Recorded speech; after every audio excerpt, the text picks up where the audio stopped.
Hello, everybody, and welcome to this episode of The Chocolate Life Live. My name is Clay Gordon. I'm the creator and the moderator of TheChocolateLife.com, and I want to welcome everybody who's joining me today. I want to say hello and introduce everybody to my special guest for today, Dustin Cornett. You prefer that pronunciation?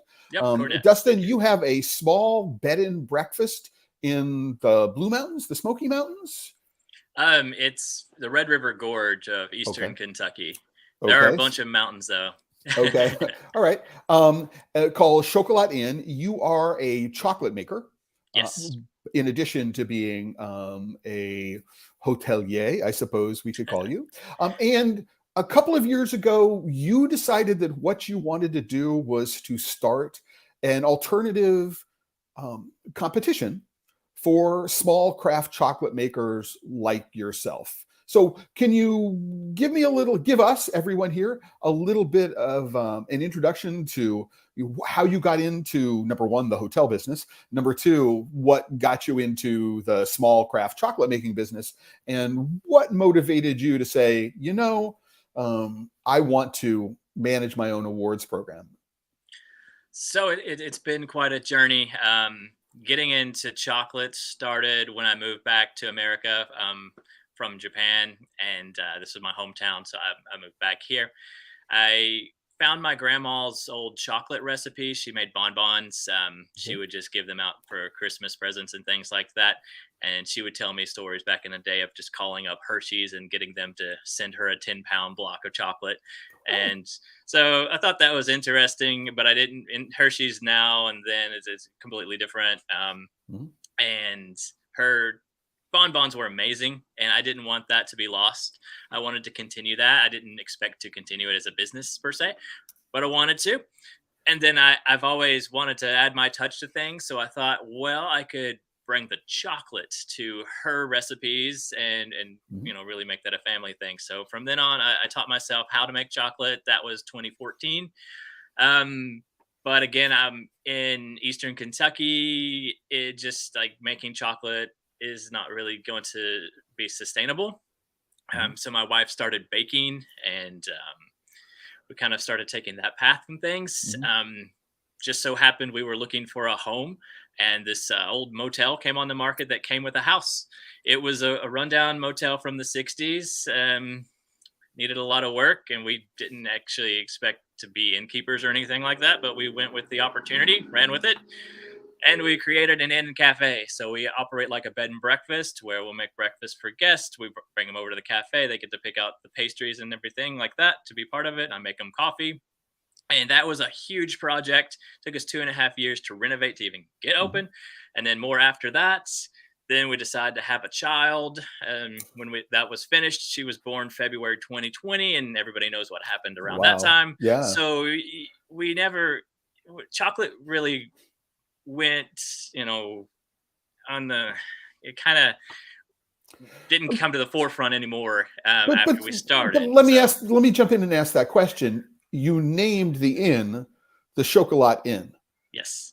And was that from the beginning? So somehow chocolate was a part of your vision for the inn from the very beginning. So yes, that's true.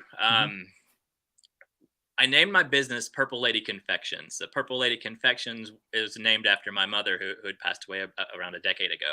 And it was her mother, my grandmother, that made the candies. So her name is Rosemary. So we put roses in the logo. That was the family thing. That was the first entrepreneurship, whatever. Gotcha.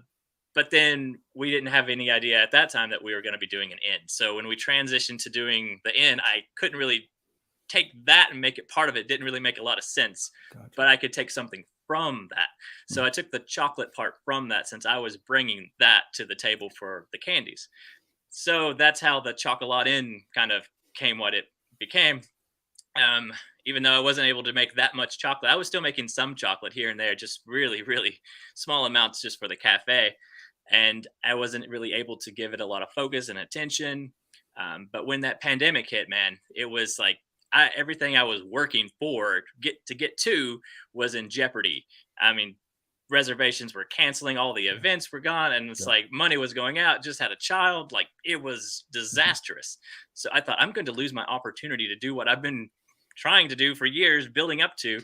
So at that point, I decided, hey, I'm focusing on chocolate. I'm going to do it. So I have that, I have that opportunity to Yeah. do it.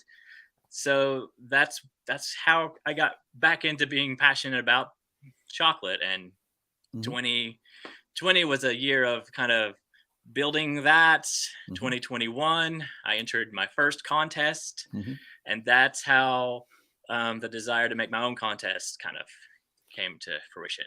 Okay, You so could let's say. take a quick break there, and welcome everybody who's joined the live stream. Thank you very much. We do have a comment section, so if you have a question for Dustin, you can go into the comments. You can put it in there. I will put it up on screen. I will ask it of Dustin. So you might have a question about how the content is organized or things like that. Go ahead and put that in the comments. Also, just let us know where you're connecting from. So if you're connecting from the United States or someplace else in the world, just go into the comments and let us know. I'll get up on the screen and acknowledge you. I always like, I know that there are people all over the world who are watching this, and it's always fun for me to be able to share those connections to other people. And of course, as you can see at the top of the screen, like, comment, share, subscribe, let everybody know what it is that's going on with your participation here. We really, really do appreciate that. I also want to remind everybody that here is what the homepage of the Chocolate Life looks like right now. You can go there, and for every single one of the live streams, I create a post. And so here is the post for this live stream. Not only is there information about my guest, there's a photo gallery. These are all mostly related to the 2023 contest, although we have 2022 winners that are listed here, and a list of resources, a blog post. If you want to go learn more about the challenge, there's a link to the challenge. If you want to download a PDF that gives you information about the contest, you can do that. And there's also a link to a story that was posted in Edible, Kentucky about the contest. There's also a link here to the Craft Chocolate Challenge page. So while we're here, Dustin, you mentioned, let's go here. You mentioned a story, which is during 2021, you entered a lot of contests. And if people are interested in learning a little bit more about that story, they can go here and read what it is about what motivated you to create this contest. But what I'd like to do, if I can, really, really quickly, is if you can focus on one or two of the things that you saw in other contests that you felt that you as an entrepreneur could do differently or do better than what you saw coming from other competitions. Basically, feedback. Being able to give a lot of feedback, not just a snippet, real feedback, not just about the chocolate, but about the packaging, about the whole presentation, from the whole business side of things. You don't always think about, oh, you need this much percent cacao on your label from this origin and different things like that. That never occurred to me when I started. I went brand heavy. I didn't go farm heavy, but it's going to Mhm. be better the other way around. And I didn't know about that. So I thought that'd be great, get this in front of a lot of different people, that information, feedback on the bars. If the maker themselves have something they want to ask the judges, give that as an option too. So as part of the process, right?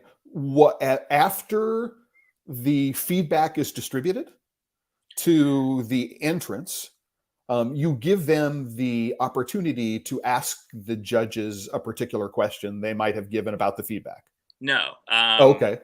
How does So that work? it How would does that be work then? on the front end. So when Okay. they fill out the form, at the bottom of the form, if they have any desired feedback, they would put that in there. We got one recently that wants to know more about, like, if the roasting profile is okay. Now, some judges will not be able to answer that question at all. Gotcha. Some chocolate makers could possibly do that, and some of the Mhm. certified tasters might be able to as well. We have a mixed group of people. Not all of them are going to be answer that question, but there's going to be a few that could probably dive a little further in, depending if they have the experience of that bean even. So Gotcha. Understand. But just again, I think that you're right. I mean, you and I spent a few minutes talking before we came up on air. I try to do a technical rehearsal and run through so that we don't have problems after I click the go live button. I've had two of those in the last month, and it's like, um, but this. And then, of course, I just lost my entire train of thought. No, we were talking about there are things that you can do when the contest is small, Mhm. right, that are much more difficult to do when the contest is very, very large. So Yep. if you have dozens of entries as opposed, I believe, the last time I counted for the world finals of the International Chocolate Awards, I think in 2018, there were over 800 entries, Mm. right, in however many, in 20 some odd categories. I mean, quite a huge logistical problem if what you're doing is you're asking individual entrants for specific feedback that they're looking for. I want to step in just a minute and say hello to Kel, who is connecting in from Norway. He's looking forward to learning more about the contest. Yay, that's why we're doing this, because he's seen some promotion for it already, which is really, really Good. good thing. So, Kel, if you have specific questions that you'd like to ask Dustin, please, put them in the comments, and I will get them to him. Also, want to say hello to David Briseño Puentes, who's David and I have known each other for a number of years, and he's connecting in from Colombia today. So, yay! Thank you very much. So, Dustin, one thing that I noticed that was very interesting, and I will share that with people, is that you list the judging panel for last year. Now, this, you don't give the names of the judges, which I can sort of understand maybe from a privacy perspective, that a judge may or may not want themselves to be indicated. But you have this profile associated with each one. Where did this come from? I mean, was it because these organizations tend not to give you a lot of information about who the judges are, or which would make sense to me, but was there a specific thing here that said, yes, we need to let our finalists or our entrants know, as well as other people who might be coming?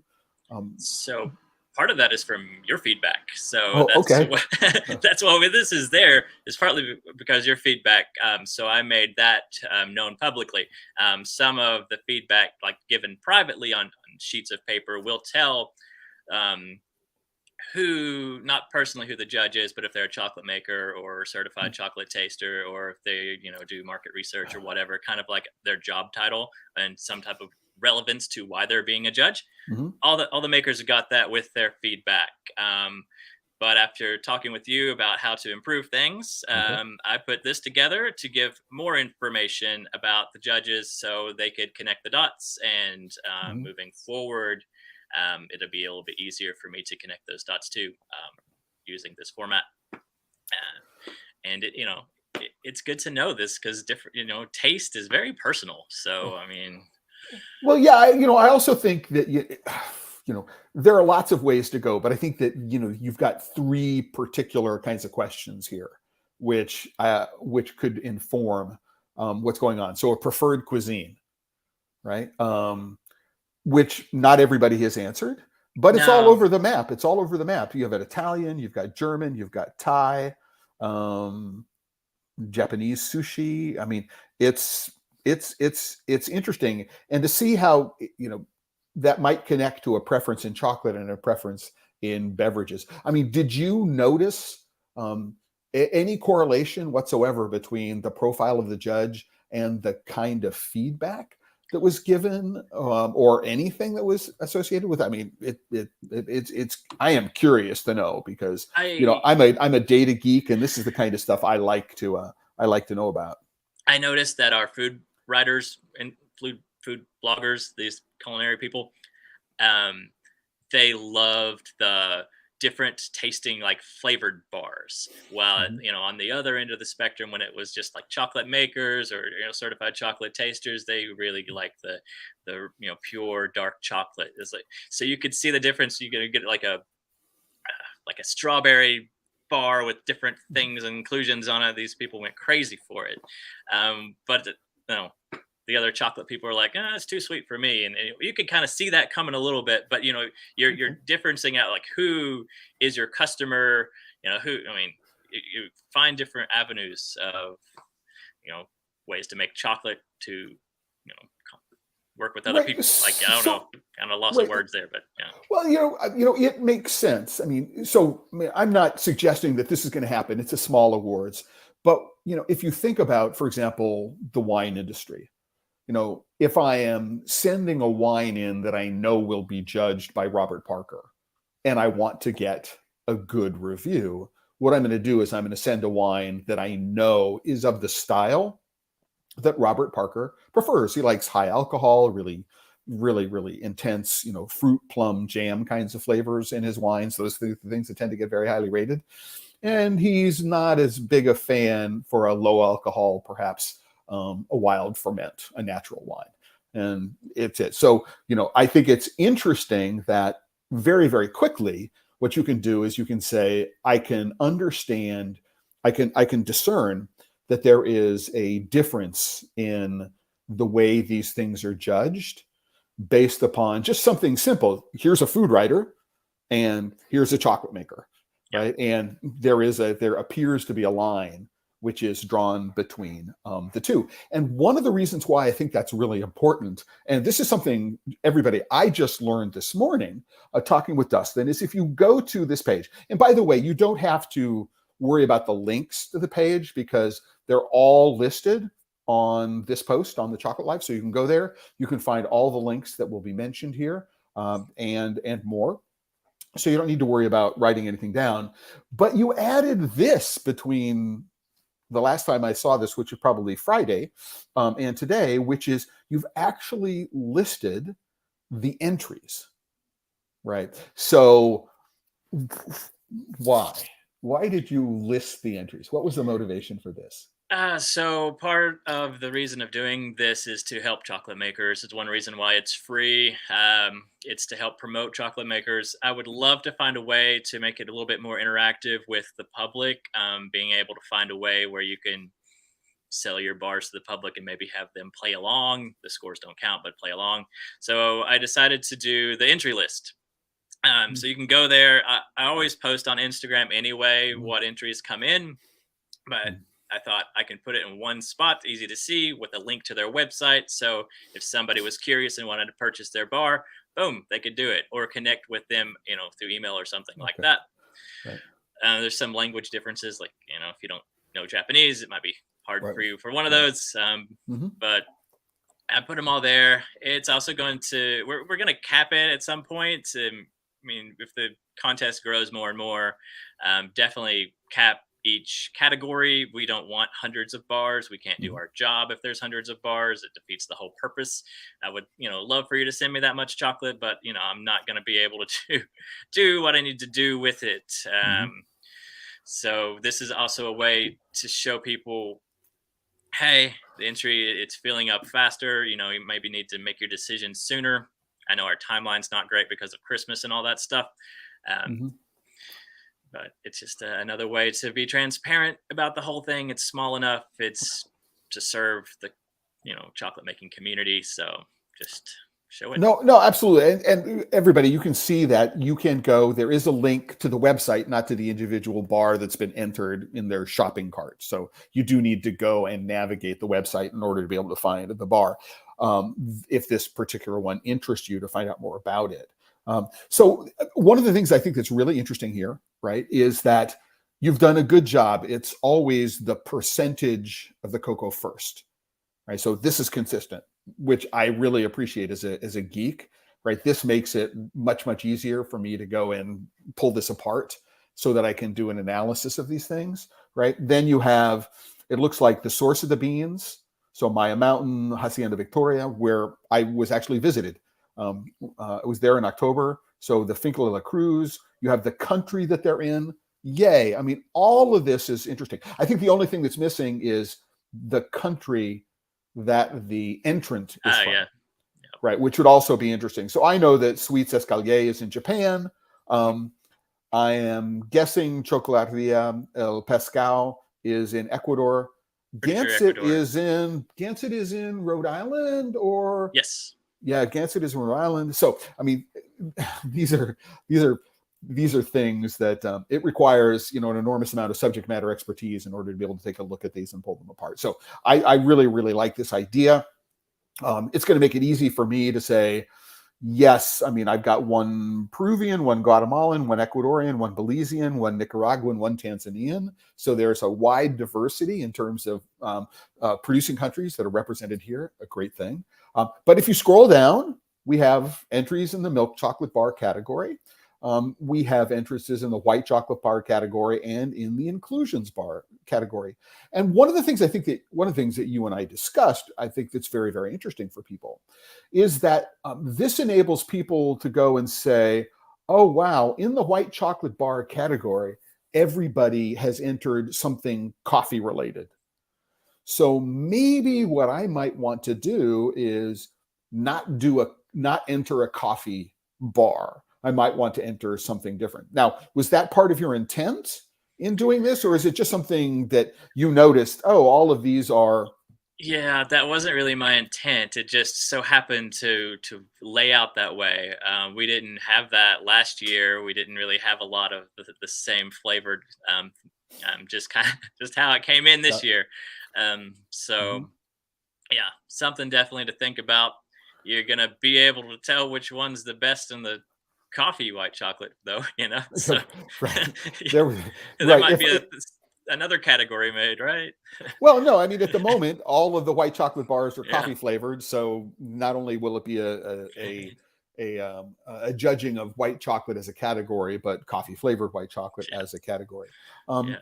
so is there any, so number one, I just want to let people know that what you can do is you can go to the the page for the Craft Chocolate Challenge, and you can click on this button here, and it looks like it takes you to a Google form, right? Yes. And you can submit everything here, and then once you submit this in, then they ship you the chocolate.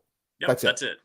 right? That's it. So there is no entry fee at all. No entry fee. And if they win an award, I ship it to them, and there's no fee there either. There's a little small disclaimer that if they're from a country that the post office doesn't work that well, maybe I might have to ask for some help. We sent to Chile and India last year. It was a total of like $600 to send all that. It was kind of a mess. Right. But if we can raise enough money through sponsorship, it's not a big deal. We will take care of it. We get I host it. So if we don't get enough sponsor, I try to pay for everything myself, but everything Mhm. is basically done through sponsorship. So the chocolate maker doesn't have to be out their, product, their time, their shipping, and additional funds. So if I can, what kinds of companies step up to be a sponsor? I mean, I'm supporting you. I'm through in-kind sponsorship. I'm helping to Mhm. promote it. I'm giving you airtime. I will promote all this kind of stuff. But when it comes to actual sponsors who put together cash money towards this, what kinds of sponsors are you looking for? Because it could be that somebody who's watching this goes, "Oh, I would like to sponsor this." Maybe you're a fan of chocolate, or you have a business that's in a related field. So what kind of sponsorships are you looking for? I assuming you're not looking for chocolate companies to be sponsors. No, if a chocolate company is a sponsor, they can't enter or anything like that. If they wanted to be, I mean, they could sponsor it. Like there's some chocolate companies are not going to get as much out of this as others. So, like, if Mhm. someone big wanted to sponsor it because they thought it was a great idea to do it, fine, that's great. I'm So I not. can, I can I can also ask the question: you make chocolate, but you don't enter your own competition, Oh no, I can't enter my own competition. right? Yeah, Are that's you a also a major judge? Are you conflict a of judge in interest. your own I competition? am a judge, though. Okay. Yes, I am a Okay. judge. Yeah, so I'm one of those, and Good. yeah, get everybody together as well. Right. As for the sponsorships, I don't really like asking people for money and things like that. There's no festival tied to this yet. If maybe there will be, who knows? So I try to be conservative about things.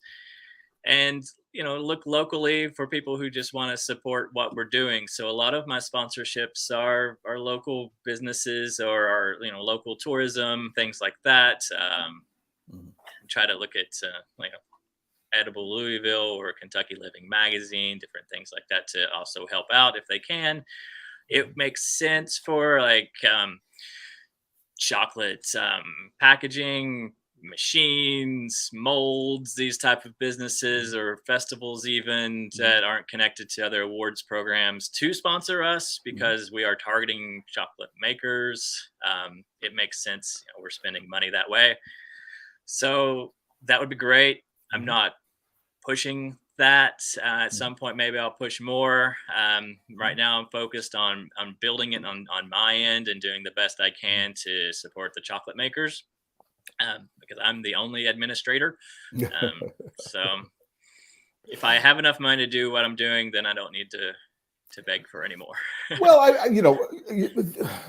I would not characterize what you're doing as begging. I think that having more resources means that there are aspects of promotion that you can do better, Yes. and not only in terms of making more people aware of it, but also promoting the winners, which is one of the things that I think that most chocolate awards don't do very well, in my personal experience. That once you have been given the award, and maybe you have a little sticker or a little bit of artwork that you can put on your bar, right, and in your marketing, uh, maybe they will announce all the winners on their website and promote one or two on their Instagram account. But basically, I, as the winner, assume all responsibility for the promotion of the fact that I won this award. And having more resources means there are more things you can do when it comes to promotion. But asking a question, so you're asking for 8 full-sized bars um, Yes. in their commercial packaging. So you don't Yes. require people to put things in a de-identified mold. People Nope. don't have to. So it's like whatever it is that they're doing commercially. Yep. Um, we want to know who they are. If we know who they are, we can help them better. So that's what we want to do. So if they're missing something on their identity or their packaging, we share that information and their Mhm. mold too. We had some funky molds before that just weren't very easy to eat. We need to tell people that hey, your chocolate's too thick. Right. You need Well, I to. mean, just as somebody who does a lot of chocolate tastings, right? While I understand the bars are beautiful, right? Having a bar that you can't break Yeah. into same sized pieces and having different parts of the bar being a lot thicker than other parts of the bar, you can give the same chocolate bar to two different judges and their eating experience is entirely different. So something to consider. I mean, I was recently at a tasting that Spencer Hyman of Cocoa Runners did when I was in Porto during the Chocolate Festival there in October, and we saw the samples that were given for us for tasting by Pump Street Bakery were in fact specially made molds for tasting samples, right? And I can tell you that it was a joy to be able to Mhm. have 4 or 5 pieces of the same chocolate, right, of exactly the same size, right, in front of me, so that my experience didn't change from piece to piece to piece. And I didn't need, and Spencer didn't need to break anything up. Something to consider. So I absolutely get where you're coming from when Yep. it comes. Another thing is also work. So when I entered contest, if I have to break up things or put them in special packaging or do anything like that, it's also extra time. So just to Right. be able to grab your bar off the shelf, you're probably going to the post office anyway, especially around this time of the year. Just throw it in there, and then it's Yeah. Hmm. the only thing that this time of year is in inventory. 8 bars. It was 11 bars last year. I cut Okay. it down, made sure we could do everything we needed to do. Hmm. So Right. Well, certainly it is. But if I look at something like the International Chocolate Awards, I mean, the commitment in terms of product is great, right? And then there's, on top of that, there are the entry fees just for you as a company, and then the entry fee for each individual item. So by not charging an entry fee, at least the overall financial burden is reduced significantly. So what I want to do is jump really quickly. Tell us about um, last year's winners. Yeah, so Moku out of Oregon did Hmm. a really good job. And the timing of it was interesting because right before our contest, she won a Good Foods Award as well. And it seemed like she was in some other contest a little bit prior too. But this, yeah, her chocolate went over very well in this contest. So, Hmm.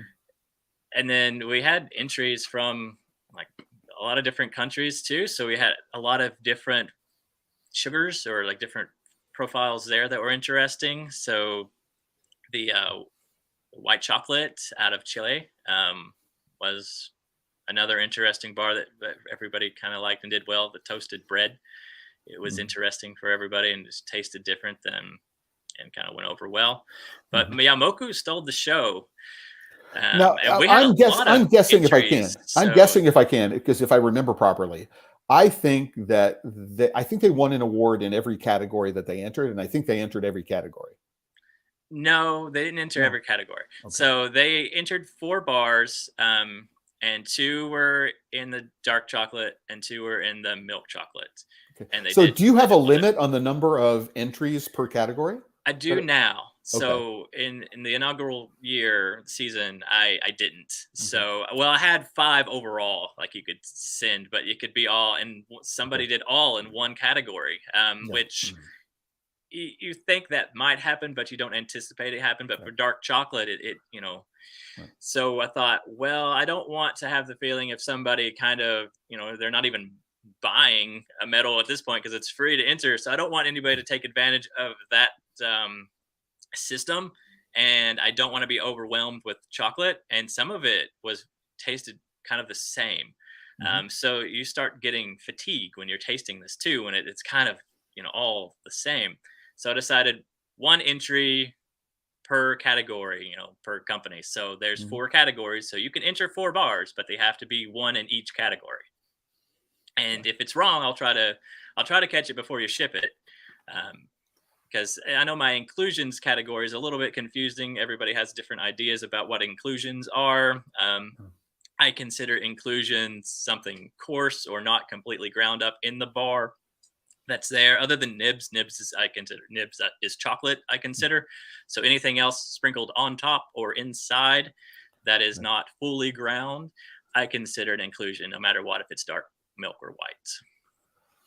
But Understood. if it's fully ground up like coffee into the bar, then it goes into the category of dark milk or white. Now, I think I need to think about that in the future with dark chocolate and maybe changing that up a little bit because dark chocolate is kind of a different category compared to some of the others. Dark chocolate and craft chocolate is I don't know if you kind of call it superior category, but it's more people do it. Well, Um, I think that one of the one of the challenges associated with that. And I'll speak from a little experience and also let people know that next week I'm going to be doing a very nerdy deep dive into deconstructing and analyzing both the Northwest Chocolate Festival Awards and part of the International Chocolate Awards 2022 World Round. Right. And one of the things that I've seen in many of these festivals over the course of many years is to address just these questions. What they've done is they've just continued to add category after category after category. So, for example, at the International Chocolate Awards, just as an example, because I've been looking at it recently, they have the difference between bars that are flavored and bars that have inclusions in them. And there may be a milk chocolate inclusion bar and a dark chocolate inclusion bar. They also have a difference between plain origin dark chocolate and micro batch chocolate without actually, I don't think, a clear distinction about what makes something micro batch as opposed to a full-sized batch. So I think it's a really, really interesting question, and I think you've resolved it right in a way that's very different, which you could say, yeah, excuse me, maybe in the future what we might do is we might have an unflavored dark and an unflavored milk. and then flavorings and inclusions just as a catch-all category. But I don't think that adding, very, very, a lot of different categories that are very, very finely distinguished No, I don't want to makes do a that. whole lot of sense. That's because So, that's not the purpose, like, of our overall goal. So I don't want to do that. The only reason for changing it would just be clarity. So if I could find a way to be more clear about things, with the inclusions and then the dark chocolate, maybe that's a better way. But yeah, and because we don't need that many. We don't want that many bars and that many categories. And not everybody's going to win an award. There's going to be one gold, one silver, one bronze for each category. No ties. That's it. It's kind of a almost a head-to-head type thing. It's very different. We score things. We share the scores, but there's one winner. so that asks. I want to ask a question first from somebody who's watching, but then I want you to think about. So I want to ask you after I get done asking this question about how the scoring system works. Okay, so for David, excuse me, who's connecting from Colombia, says, if I understood correctly, you offer feedback to chocolate makers, including post-harvesting of their cocoa, or just chocolate manufacture. It would depend on the experience of the judge to how much they can actually tell you. So I would just say the chocolate manufacturing would be more like from the chocolate maker point of view, and some of the chocolate taster, like, certified tasters. When you get into, are the beans over fermented, or are they, some issue with that? Some of the judges just aren't going to be able to answer that. They're just going to, not like the chocolate or like the chocolate and tell you why. And those will be your normal consumers of chocolate. So. Right. As someone who has been a judge and has a little bit of experience understanding post-harvest processes on the farm, I would need a whole lot more information from the person who is entering the chocolate in order to begin to even understand how to start answering a question about post-harvest.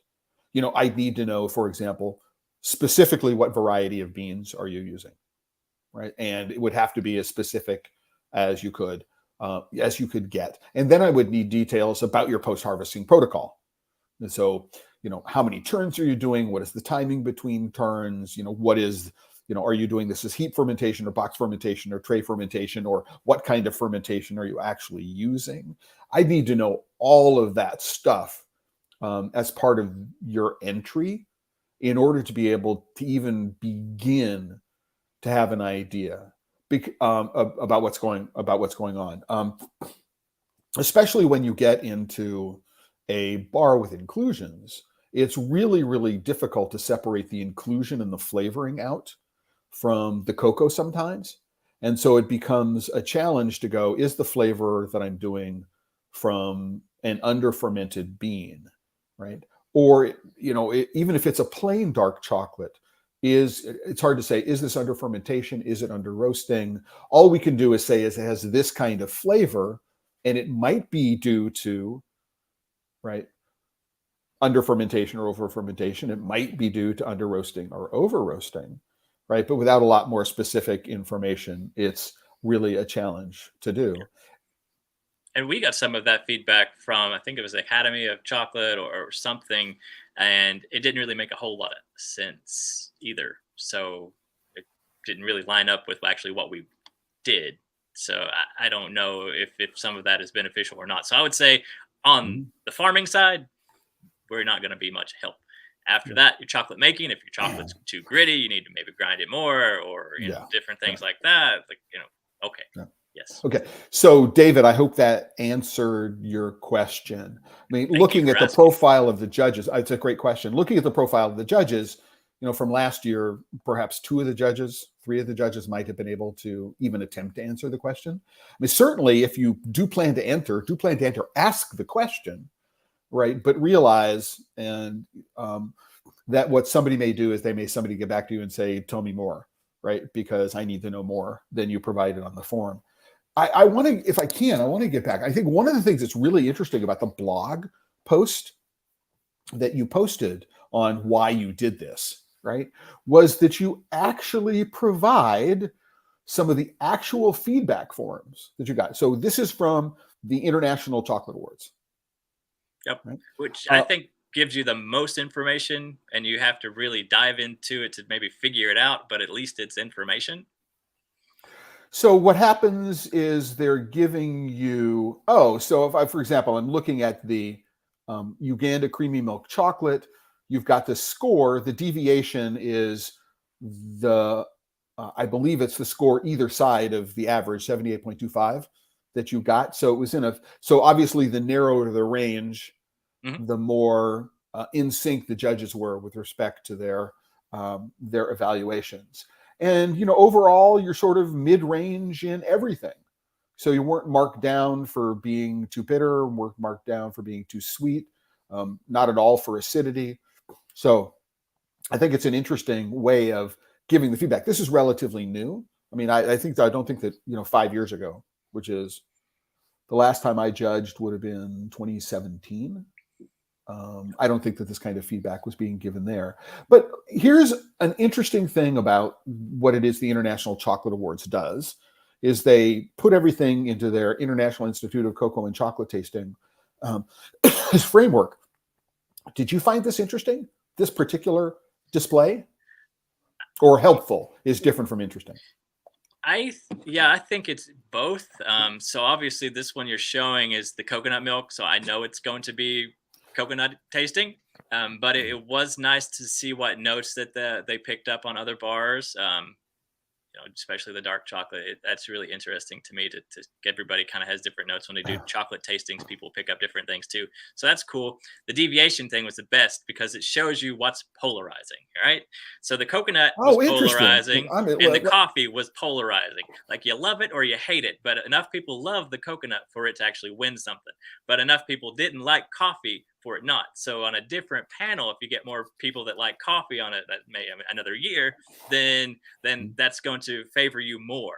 So I thought that was really cool with that, because you can kind of you can see you don't get that with the milk chocolate, the dark chocolate. Everything's kind of closer, like you said. But any type of flavors, you're gonna get that. So right, and I do know that from the International Chocolate Awards judging that I've been doing, that I did from 2014 through 2017, that everything is entered into a form in a web page, and so you are also actually given individual comments from the judges about particular chocolates from different judges, right? I didn't get individual comments from them. I just had through the computer, like this showing there. So it's kind of like they clicked through a bunch of different things, but not in their own words. Right. No, I can tell you that these are individual ratings points that every judge is seeing, and they can just go click, click, click, click, click, and go through. And you need that for so many bars that they do. I mean, there's no way the other way around. Right. So again, so let's think about all of these things. So you've got the International Chocolate Awards, you've got the Good Food Awards, the Academy of Chocolate Awards, how many other awards I'm not going to get to here. But what did you learn from their judging processes, and how does it inform how you put together your judging process? So we talked about a lot of things. This is 4 months ago or so. I think it was over the summer. I don't actually know that we spent any time thinking about the sort of details of. So by everybody, just for everybody, as a disclaimer, I am going to be a judge this year, right? So it was interesting to me to be a part of the, looking at what happened last year and thinking about how changes might be done to improve things. But we always want to make it better. So if you have suggestions, I'm all ears. Like anybody listening, this is for the chocolate maker. It's not, it's for me. I'm a chocolate maker, but I can't enter. But so I want to make it the best for you. So it's, let's do it, right? Right. So, as long as it doesn't affect the rules that have already been published for this year. Not for this year. The rules for this year are this year. So okay. So about what you're talking about, those competitions. The Academy of Chocolate seemed like it was a group, like a group of panel, like a panel, different panels, and I don't like that. I want it to be more individual. I think it's fine to do the tastings together. I mean, that's fine. Some people are going to be doing it remote, and some people are going to be maybe here at the inn, and we do it together. The ones that have the least experience with chocolate and judging, I like to do those together. Make sure if they answer any questions or lead them down the right way. Calibrate their taste and all that stuff. I think it's important, but I want the person to individually come up with what they think about the chocolate. Some people have bigger voices than others. Some people that are not sure yet, it takes them longer to think about what this is. If they like it, if they don't like it, maybe they need to bite off more. I don't want them to feel pressured to go a certain way. I want it to be an individual thing. This is what they think. If they're going to buy it, if they would buy it for their friends, what they think about it. So the group thing, discussing it and all that, I don't think that's beneficial that much. And maybe for that contest it is, but for our contest, I don't think so. It's really, really interesting because I've never been a judge at the Academy of Chocolate Awards. I've judged at the International Chocolate Awards maybe a half a dozen times, at individual competitions like in New York and Peru, as well as at the World Finals in London. And the experiences there are that are very, very different in terms of the way judges interact. I was also the creator of the judging category criteria for the Good Food Awards in the chocolate and confectionery categories, and had an opportunity one year to lead judging in the confectionery categories when I was in San Francisco. And it was really, really interesting because it was the first time that I had sat down and in a situation where we were expected to interact with each other as judges. And, and fortunately, everybody in the panel was an experienced in the world of chocolate, either as a judge or a maker, or, they had some professional experience in chocolate. So it made it a little easier to sort of manage the personalities. So but at the International Chocolate Awards, we sit around the table. So we're in a group setting that way, but there's absolute silence where we're told not to talk to anybody in the process of judging. So it's a very different. However, when you go to the finals, when they actually go through and do the organizers. So when Monica and Martin and Maricel and, I believe it might also include Alex Rast and other people sit down and they go through and review things. They do have conversations, right? I know that because I was a part of that once, the conversation and determining which one gets gold, which one doesn't get gold. I mean, it's very, very interesting to I do want to be really clear about something, though. I don't think that any of the competitions out there are doing like a poor job or anything. That's not why I kind of am doing what I'm doing. I want to actually support what they're doing, supplement, in a way. So I felt there was a need for the small chocolate maker. I'm not connected to anybody. I haven't been to a chocolate festival. There's just things I can't learn with, I just can't interact with people in the chocolate world where I'm from, my time and schedule. I just can't do it. So this is a way for me to understand that could be a need for other chocolate makers. So that's the point of it. It's not to rival any other contest. And I personally think some of them do things better than the others. Like the Good Foods was interesting because I had to actually use a different mold for my bar. I couldn't send my bar because it had my logo on it. So I had to mold it. And I found that out last minute. So I'm like trying to temper chocolate and do it. So that is good because it's a real blind test, but it's also difficult for us. So it's, you want that, but we're not trying to label like the world's best chocolate. So it was just a different type of thing.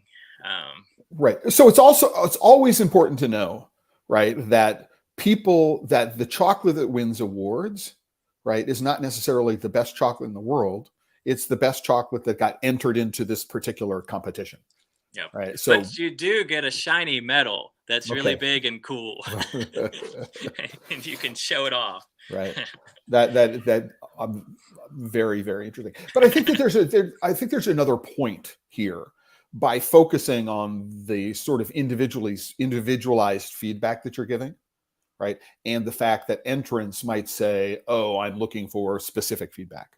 Um, what it is that you can say, "Listen, before you invest hundreds and hundreds, if not thousands of dollars in entering all of these competitions, right? You can enter ours and get some feedback that may help you be a better entrant in other competitions," which I think is really, really interesting. 100% would love that. I watched a few of the companies that entered our awards program win International Chocolate Awards this year, and it's exciting. I mean, Right. maybe they won some before. I know some just entered after ours, and Mhm. maybe they got confidence from ours to enter others. I'm not sure some of that, but Yeah. it's great to see and support. Right. So Right. So everybody, just very, very quickly, what I can do is I can show you some of the work that I'm going to be showing at the analysis of the for the Northwest Chocolate Festival. So here is all the Northwest Chocolate Festival lists, and I don't know at the Northwest Chocolate Festival if any of these winners were in yours. Um, but I am certain that if I went through the International Chocolate Awards and did that, this is one of the reasons why I do this. You know, I can take this list, dedupe it, get just a list of winners, and I can say, oh, this company won in this awards, and this company won in this awards, and this company won in this awards, so we can start seeing how that all works. I mean, it's really, really um, a fascinating exercise to be able to do. And I'm going to be going into that exercise in great depth next week. Really, really quickly, we got a shout out from Teresa, who's in Roswell, Georgia, who says, "Keep up the good work. Visiting the Chocolat Inn and Cafe is on her bucket list." And so, thank Teresa, you. thank you very much for that encouragement. Um, and so, I think it offline. I'm not going to make those suggestions here. I mean, it's been a lot of fun corresponding with you over the course. This is actually the first time I believe let's laid Yeah, eyes virtually on each other. yeah. So it's been fun corresponding with you over the course of the last couple of months, and in thinking about this, it's been really, really interesting. I was the organizer and the creator of, co-creator of the judging criteria, or like in what constitutes being good, right? When it comes to the Good Food Awards, right? So if you're a chocolate maker, what does good mean? If you're a confectioner, what does good mean? So I was responsible for that aspect of things. And then when I was judging the confectionery category, we actually had to invent a judging rubric on the spot because the awards, at least then, didn't have defined judging methods for each category. So every table got to elect a head judge for the table. And among them, at least this was my experience, we decided how to judge everything. It was a really, really interesting experience to try to figure that out. What we ended up doing for my category is we ended up giving everything sort of a 1 to 5 rating, where was 1 is I would definitely purchase it, right? To 0, which is I wouldn't eat it, right?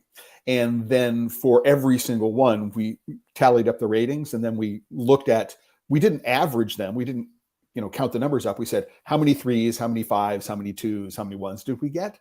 And then we organized things. And if we had something that had similar counts, then we sat down and said, how do we resolve this? And that was interesting because in a category surrounded by something like innovation, right? We had to decide, is another salted caramel innovative, right? Compared with something other that was really, really interesting. And so for me, as a judge, having that interaction with other judges in real time about like, what do we mean? What do we as judges want to reward as innovation? Right. Was for me, rather than having some committee, right, define what that meant for us, was really, really interesting. So, I mean, you have posted a lot of stuff here about the way the competition is run, do you actually publish the judging rubric so that people can go take a look at how the judging works? I haven't yet. It's basically what we did last year was 0 to 100, and then we take that from all the judges. We drop the highest, we drop the lowest, and then we average it together and get the number. And then you also get information about the packaging and the mold, but we don't put that into the contest like for winning or not. It's just you'll know if what score your mold got or what score your packaging got, just to kind of give you an idea what good means. Is a good, like 50, or is good like 70? Like what is good and an excellent, or whatever. So just like a little number to go along with that. Right. But for the actual scoring for the bars, we factor in the mouthfeel, the taste, the how. All those things, and we do have that on the feedback. Just haven't given that to the public. Right. So the usual suspects when it comes to judging, but there are separate judging areas for packaging and things and the mold, but those numbers are reported independently and they're not rolled into the scoring for each individual piece. Right. So we're heading off towards believe it or not, we're almost at the end of the hour. Which is it's a fascinating topic. I love it. You've been a wonderful, wonderful guest. So what I want to do is I want to go back, right, and share some things. So here is the page on the Chocolat Inn website where you can learn more about the Craft Chocolate Challenge and enter the Craft Chocolate Challenge. You don't need to know what this URL is, and I'm not displaying it at the moment. What you can do is you can go to the Chocolate Life right now. Here's what the homepage looks like right now. And you can click on this story, all right? And you can go to this post, and this post will give you all the links you need. So you can click on the blog, and you can learn more about why Dustin was inspired to create this competition. You can go to the page I just showed you, which is this page here. Right here is the link to that, and you can learn more about the specific challenge and click on the entry form. Now, one thing we haven't talked about is what is the deadline for entering? What is the deadline for receipt of the chocolate, and when does judging happen? Okay, so for entering January the 6th, around that is going to be the cutoff for the online form. We need the bars by January the 10th. So the bars need to arrive to me by January 10th. You can send them anytime. I have a huge window for people for their convenience. As 1 week to send something at some time, and that week is a really hot week. It's a pain in the butt to do. So I give months for people to send their chocolates. That also gives them time to think about experimenting with the new bar that they could enter or something like that.